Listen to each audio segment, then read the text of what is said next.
Nettle leaf. Nettle leaf is often used as an herbal tea or green powder. It has a long history in traditional wellness routines and is known for containing minerals and plant compounds that may support overall nutrition. When people talk about nettle for anemia support, they are usually talking about using it as part of a mineral-rich diet. You can drink nettle tea, add nettle powder to smoothies, or use it in soups if prepared properly. But do not think of nettle as a replacement for iron treatment. If your ferritin or hemoglobin is low, you need to know why. And if you are pregnant, taking blood thinners, taking blood pressure medication, or using diuretics, talk to your doctor before using nettle regularly. Moringa. Moringa is often called a nutrient-dense green because the leaves contain a variety of vitamins, minerals, and antioxidants. In the United States, many people use moringa powder in smoothies, soups, oatmeal, or green drinks. For anemia support, moringa may be interesting because it can help add more plant-based nutrition to the diet. But again, this does not mean moringa cures anemia. If your anemia is caused by heavy bleeding, B12 deficiency, kidney disease, or another medical condition, moringa alone will not fix the root cause. Think of moringa as a supportive food, not a medical treatment. A small amount can be added to meals, but more is not always better. If you take medication for diabetes, blood pressure, or thyroid issues, ask a healthcare professional before using high-dose moringa supplements. Parsley. Most people think parsley is just a garnish, something restaurants put on the side of the plate. But parsley is actually a useful herb for people trying to build a more nutrient-rich diet. It contains vitamin C, folate, and plant compounds. Vitamin C is especially important because it can help your body absorb non-heme iron, which is the type of iron found in plant foods.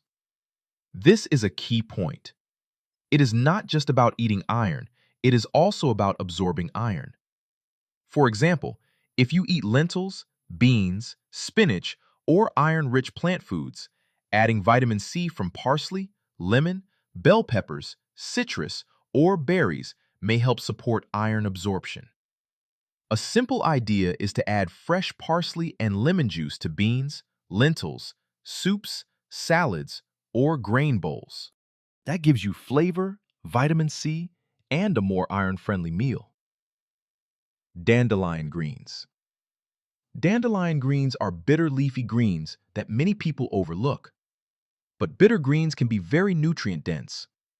Dandelion greens contain vitamins, minerals, and plant compounds that may support digestion and overall nutrition.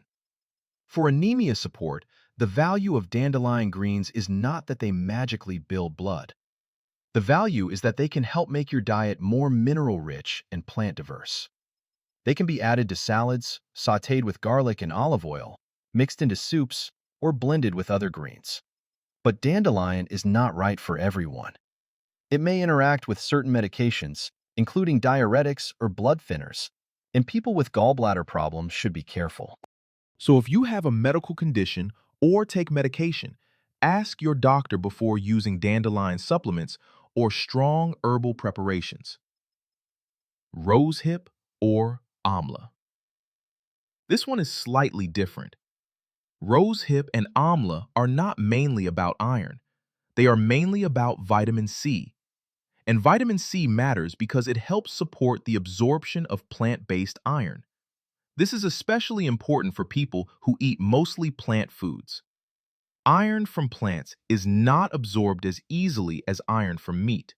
So pairing plant iron with vitamin C can make the meal more effective.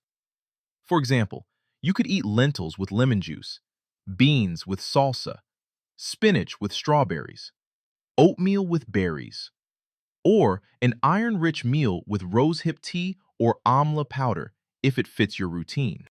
But be careful with high-dose supplements. Amla or rosehip may not be appropriate for everyone, especially people with kidney stone history, medication concerns, or sensitive digestion.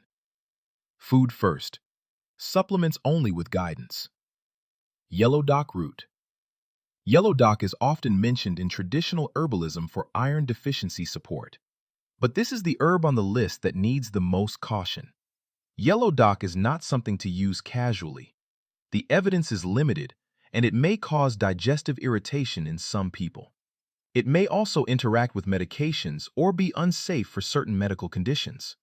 So why mention it? Because many people searching for anemia herbs will find yellow dock online, and they need to understand that natural does not automatically mean safe. If you are interested in yellow dock, do not guess your dose from the internet.